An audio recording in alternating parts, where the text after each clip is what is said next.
I never thought I'd be standing in front of a group of people talking to anyone about anything, much less, preaching the good news to folks. I think public speaking is one of the number one fears. I think it's right above death. People fear public speaking just above death, and I believe that's true. I'm not scared to death right now, but I believe that is the case. I never thought I'd be doing this, though. It kind of started for me several years ago. We were attending another church, my wife and I, and kids, and we got involved in different ministries. I got to work with the youth group, the 7th through 12th graders, and we had a youth pastor there, and he. We went in there on Wednesday night and Sunday mornings and things. And one day, one of the junior high girls come up to me and she said, "Hey, Paul, would you mind coming and speaking at the FCA for us?" I'm like, "I'm not going to do that. Crazy." She said, please, it's my turn. It's my turn to get someone to come down to speak. And I'm like, "No, you're going to leave me alone because I am not going down there to speak. There is no way." And she says, "Please, the youth pastor's already done it." She went down this long list of people that have already done it. It kind of guilted me into it. And, I reluctantly said, I tell you what, how many people are going to be there? She said, maybe 20, 25 people. I said, "All right, Caswell." Her name's Jenny Caswell. She's off to college now. But I said, I'll do that for you. So I got my sermon ready and all that stuff and went down to the junior high. My wife and her cousin came down to support me. And it was cold that day. It was probably late October, somewhere in November. And kind of rainy out. And I went in, and Mr. Clanahan was, I guess he's kind of heads up the FCA down there. And I remember he grabbed this big speaker, and he set it in this desk chair, and he rolls it out into the gym floor, and he hands me a microphone, and we test it. And I'd never spoken to a microphone before. This is the first time I'd ever done that. And he said, "Jenny will introduce you." I said, "Oh, okay." So I'm sitting there, and we're sitting on out on the gymnasium, the bleachers. And all of a sudden, these kids start coming in, and coming in, and coming in. And I'm sitting there looking. I'm thinking, what in the world? And I looked around, and half of the gymnasium, I am not kidding, every kid in junior high was in that gym. And I'm looking at Caswell, gritting my teeth, thinking, I'm going to, And she says, "I'm sorry." But I made it through that. And, the weather was bad. And they allowed all the kids to come in there and listen to me. That was my first time at, I guess, public speaking or even, speaking to a large group of people about Jesus. I survived that, and I hope I survived this. Life is really full of first times, if you think about it. It's full of first-time moments. Our first breath, the first time we blink, or our first steps, the first steps that we take. Maybe the first time we ride a bicycle, or that first drink of soda, first time we drive a car, maybe that first kiss, or the first time we see our wife without makeup on.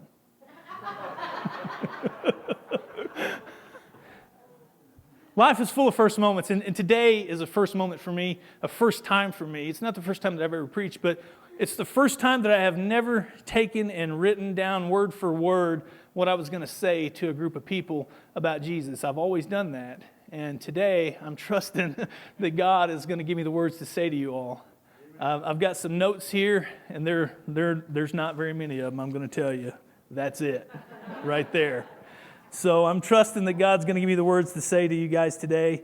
I am excited to be able to do that. A little bit nervous about it, though. Another first moment for me was the first time I heard Paul White speak. I thought that dude was a nut. I'm just going to tell you, straight up. Years ago, I heard him talking. My wife says, "You got to hear this guy." And I listened to him. I'm like, man, that dude is crazy. It can't be that easy. It can't be that easy to just believe. You got to do something else. It can't be that easy. And it took about 6 months for me to come around to actually sitting and listening to what he was teaching. But after I did, I began to realize that the words that he was saying could be no more true than, I mean, they were absolutely the truth. It just made sense. For years, I would read the Bible and I would look through there, and I would kind of look for ways for me to be better, how to be a better person, a better husband, a better Christian, just a better person. And, you know, that's not really what the Bible's about. It's not about a way for you to be better. Although there are great teachings in there that will help you be better, but it's not about that at all. It's about this man named Jesus. And when you read the Bible through that lens, it really changes the whole dynamics of what it is that you're reading. I didn't realize that until I began listening to Paul. And I'm thankful that my wife found his teachings, and I'm thankful that I've listened to that, because it's freed me up from a lot of bondage, a lot of religion. That being said, I did think he was a little off his rocker when I first heard him. One of the things about Paul that I've also learned is he has a great way of taking Bible verses and he breaks them down for you so you can understand them. And if you take the text out of context, you're left with a con. The therefores, what's it there for? Man, it's like, was I really this dumb before? I didn't know to read the whole thing. And I have this story that I tell folks. I said, hey, listen, when you read the Bible, do you pick up the Bible and do you read one verse or two verses out of it? Or do you read do you read it in context with story? Like if I was a professional skydiver and I've been skydiving for 20 years and you wanted to skydive and I wrote a book, maybe a 5-page article on how to do it, and you read page 1, skimmed over page 2, and didn't read page 3, maybe read 2 or 3 chapters out of page 4, and not even read page 5, would you have enough information to jump out of an airplane safely? Probably not, right? So why do we read our Bible that way? Why do we read the Bible, kind of pick and choose verses? Now, I'm not saying that it's necessarily wrong, because sometimes verses speak very loud to folks. They do. The problem that I have found is that we're a lot of times quoted, "For all have sinned and fall short of the glory of God," and you walk away feeling less than what you should, because that's followed up with another verse, "For all have sinned and fall short of the glory of God, and all have justified freely by the gift that is given in Christ Jesus." Rarely are you taught the second part of that. So I've learned a lot from Paul. One of the other things that I've kind of paid attention to is, with his style of teaching, I've kind of tried to mimic that a little bit, because, man, he's good. I'd like to be good too. He's good at what he does, and I like to be able to do that. But I don't have the same teaching style as he does. I don't necessarily break down Bible verses, mainly maybe because I don't read that much. I don't know. I'm more of a storyteller. I'm kind of a storyteller. So if you like stories, I'm your guy. I do tell stories, though, to try to relate to folks. Some stories are personal, that happened to me. Some may be stories that I've heard from other people. But I'm going to tell you guys a story today, and it is a true story. But before I do have a title for today's message. I want you guys to be prepared for today, because this is a works-based sermon. Let me rephrase that. Works-based may be a little, maybe not the right word, but it is about works. Don't get up and leave yet, because I promise it's not what you think. The title of today's message is "Let Your Light Shine." Let your light shine. I came up with this. I say I came up with this. God says, hey, you need to talk about this. I've got some scripture I want to share with you before I tell the story, though. Jesus talks about letting your light shine. he talks about being the light. In John chapter 8, verse 12, this is after the woman was caught in adultery, okay? After the woman was caught in adultery, he follows this up with this statement. Jesus spoke to them, saying again, I am the light of the world. He who follows me shall not walk in darkness, but have the light of life. Christ said he is the light of the world. Jesus is the light of the world. And he who follows him shall not walk in darkness, but have the light of life. In John chapter 9, Jesus says, as long as I am in the world, I am the light of the world. I think it's pretty clear what Jesus is saying here. He is the light of the world. But what exactly does that mean? I'm not going to try to break it down because I do have a story I'm going to tell you about the light of the world here. But before I do, Matthew chapter 5, verse 14 says this. You are the light of the world. Now this is the Sermon on the Mount. This is, Jesus walks up on the hill and he's with his disciples. And these multitudes of people are there. And he's teaching them. He says, you are the light of the world. He says, a city that is set on a hill cannot be hidden. Nor do they light a lamp and put it under a basket, but they put it on a lampstand, and it gives light to all those who are in the house. Let your light so shine before men that they may see your good works and glorify your Father in heaven. Now, I said this was going to be a message about works. But I have a story to tell. Have you guys ever felt like you've been put into someone's life to help change them? Or maybe someone's been put in your life to help change you? I've got a story about something that happened to me. It was several years ago. I have an office over in Sykeston, and we got a new fleet of vehicles in. We had to go up and pick them up. I grabbed a bunch of guys. We went up north, got to Cape, kind of kicked them out of the truck and said, there you go, guys, drive them south. And when we finished up with the paperwork and everything, I remember that my wife, she wanted me to pick up a book for our daughter for Christmas. It's a Christian book, and it was probably late October, early November. Seems like all the good stuff happens to me around then. I don't know why. But I thought, being the good husband that I am, I'm going to have to swing by and pick this book up. Lifeway is right there in Cape.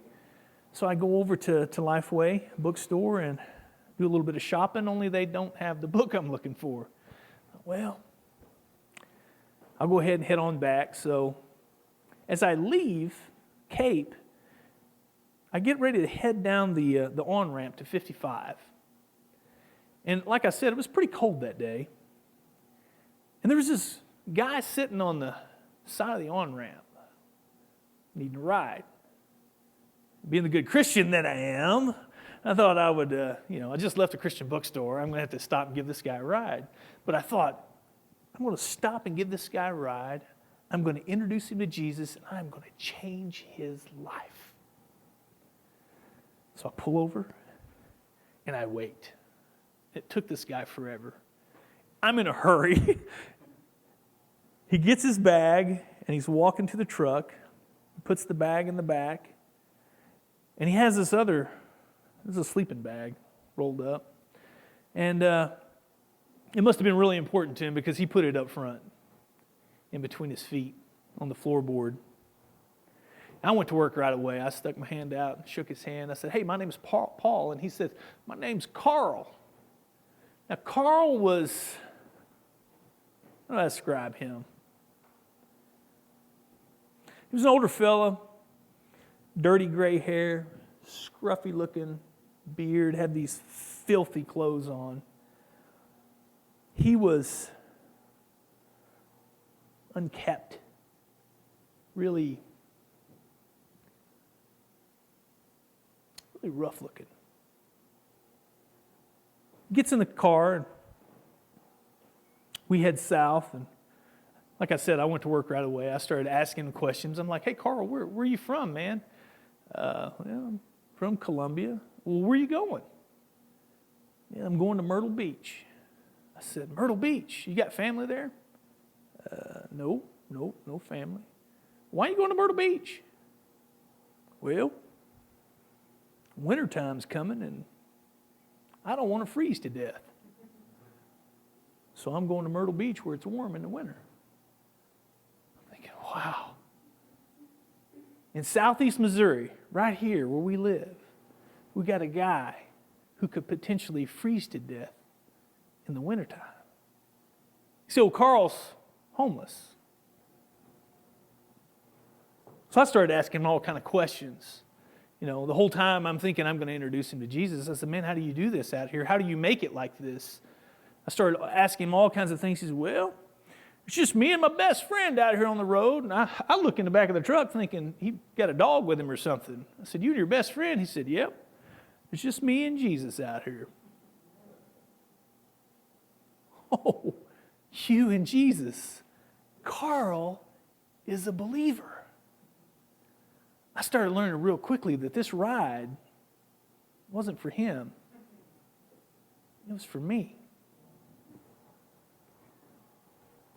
The further south we headed, I kept asking him questions, and we got down around Benton, and it was about 1:30 in the afternoon. And I said, Carl, you got anything to eat? He's like, no, sir, nothing to eat today. I said, well, hey, you like McDonald's? I'm going to swing in there, and we'll get you something to eat. So we stop in, and the drive-thru was packed. I mean, you couldn't get another car in there, and I was in a hurry. Again, I was going to change this guy's life, but I'm in a hurry to do it.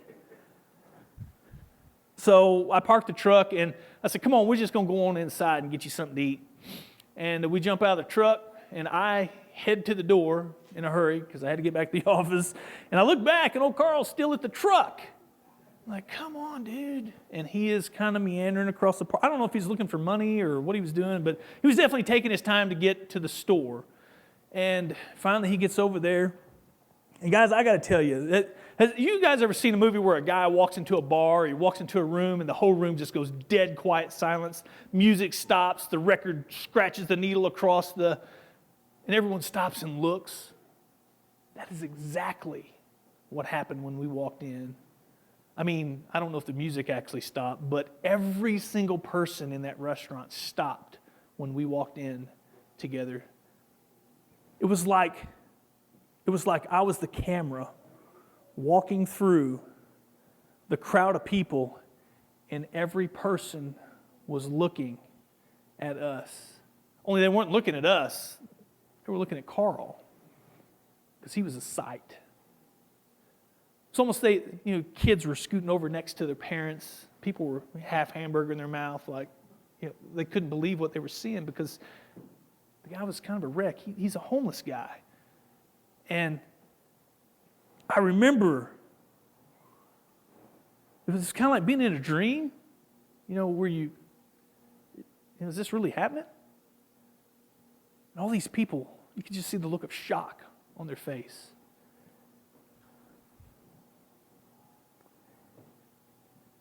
And we walk up to the counter. I'll never forget. God, please don't let me forget this. We walk up to the counter, and the lady walks up to take our order. She looks at Carl. We're standing side by side. She looks at Carl up and down. And then she turns to me and says, welcome to McDonald's. May I take your order, please? As if he wasn't even there. And I was like, Carl, man, order anything you want. Anything you want off the menu. I didn't know what I was opening myself up for here. Anything you want, Chris McDonald's. He's going like, hey, give me 12 cheeseburgers. And, that's what I'm thinking, right? Here's old Carl. He has his old green army coat on, filthy pants. His hands are all leathered, dirty. standing in his pocket and his old head's cocked sideways. His old scruffy beard. He's standing there squinting at the menu intently at it. Man, I was waiting for it. Here's Carl. I have a McChicken and a Coke. The dude orders off the dollar menu. He could order anything he wants, but he orders a McChicken and a Coke. And the lady says, will that be a large or a small Coke? I said, Carl, get anything you want. He said, ma'am, can you make that a large Coke? So I pay for it, and she asked for a name. She asked for a name for the receipt so she could call the name. And he said, my name's Carl. Only she writes Carol, Carol, on the top of the receipt. The only thing that the man had to his name, and she got that wrong, was his name, Carol. And he says, ma'am, my name's Carl, but she just slid the receipt over to him, gave him his cup, and pointed down to the soda machine. Now again, it was as if I was in a dream when all this was happening. I was watching all this. It was like God was allowing me to see something here. I watched him go down to get his drink and fill it. And I watched everyone watching him. Like they couldn't believe, like he wasn't human or something. He came back, and we got in the truck and headed further south, and I started asking him all the questions that I wanted to know because I'd really never been around a homeless person. And, he told me, I said, what do you do for money? He said, there's a lot of good people in the world, Paul. A lot of good people. People give me money. They put me up in hotel rooms. I said, well, man, do you work? Man, I can't get a job. I've been homeless for 15 years. People ain't going to hire me. Not going to hire you. You got to have an address. I don't have an address. You got to have a phone so they can call you. I don't have a phone. I don't have a car. But I'm not bitter. God's been good to me. God is good to me. God is good to me. He'd even been stabbed. He told me, I had $100 in my pocket one time. These guys picked me up. They wanted my money. I'd give it to them if they'd just ask. But instead, they stabbed me and left me in the ditch for dead. He wasn't even bitter about it. He said, I'd give it to him. The longer I rode with him, which was only a 40-minute trip, the more I realized that ride wasn't for Carl. It was for me. I realized, and I look back on that, I replay this over and over and over in my head. That trip wasn't for Carl at all. I didn't help that guy. I didn't do anything for him. All I did was give him, a $2 meal and a ride to Sykeston. I've told this story to several youth groups. I've told this story to a congregation full of people. Hundreds of people have heard this story about Carl. The title of today's message is Let Your Light Shine. Let your light shine. A lot of times we think that, works is a bad thing. That, it's a, I don't want to say it, maybe bad's not the right word to use. Maybe it's we're working for our righteousness, or, we're filling boxes, or we're giving stuff away, or we're sending people overseas, and all those things are great things. But I think letting your light shine is a lot simpler than what we believe it to be.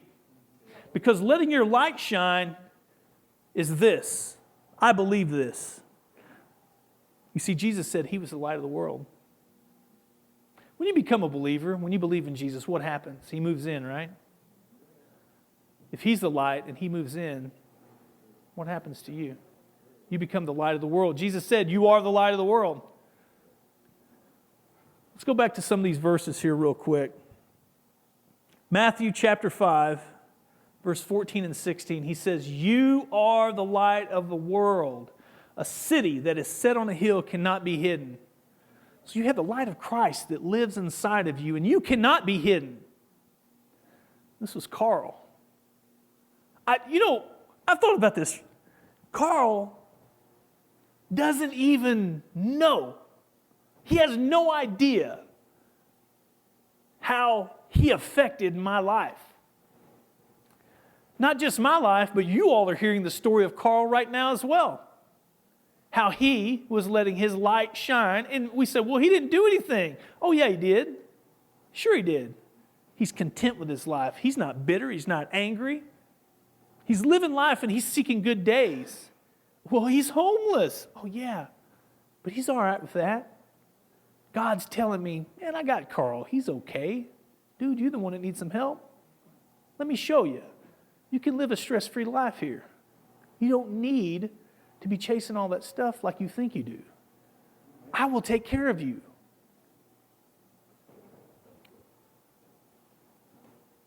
I'm not saying that Carl's lifestyle is right for everybody, but his style of life absolutely is. He goes on to say, you don't light a lamp and you put it under a basket, but you put it on a lampstand and it gives light to all who are in the house. It gives light to all who are in the house. So if you are the light of the world, you are giving light to everyone that's in the house. That doesn't mean you're out here working your fingers to the bone saying, look at me, because it goes on to say, let your light shine, so shine before men that they may see your good works and glorify who? You? No, glorify your Father in heaven. I'm praising God for Carl because Carl has shown me something. That letting your light shine is not out here doing a bunch of stuff. He was letting his light shine and he didn't even know it. You know, whenever you become a believer and God moves in,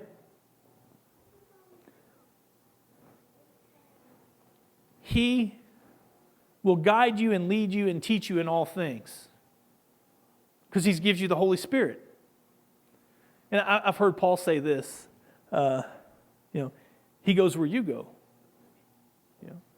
He goes where you go. I like to think of it like this. What if you go where He goes? Because He's inside of you. If He's guiding you and leading you and teaching you, what if you go where He goes? What if you say what He says to say and you do what He says to do? Only maybe it isn't necessarily you doing it. I don't even think you'll realize what you're doing when God has you speak.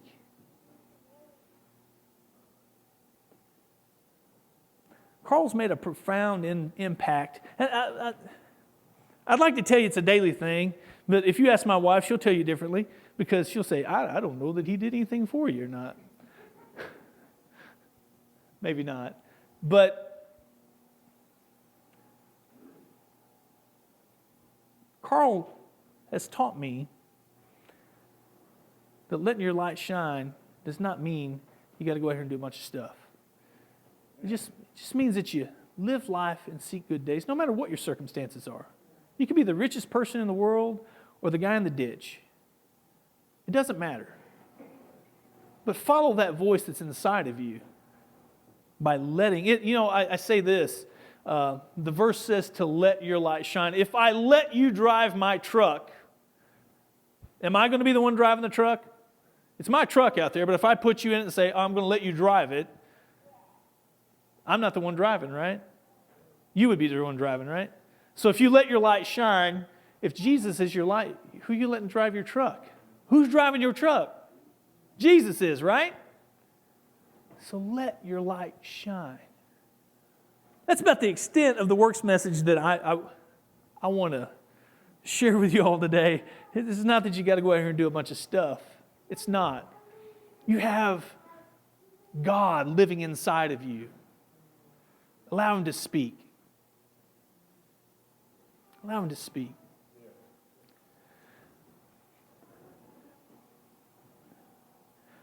I've thought, for years I thought that you had to do a bunch of stuff to please God. But how can you please a God that's already pleased with His Son? It's impossible for me to please God. Listen, I appreciate you guys coming out and listening to my story today and listening to the what I hope you perceive to be the good news of Jesus Christ, that He lives inside of you, that He guides you and leads you and teaches you in all things. And I appreciate the opportunity for you to allow me to speak here, Pastor Rick.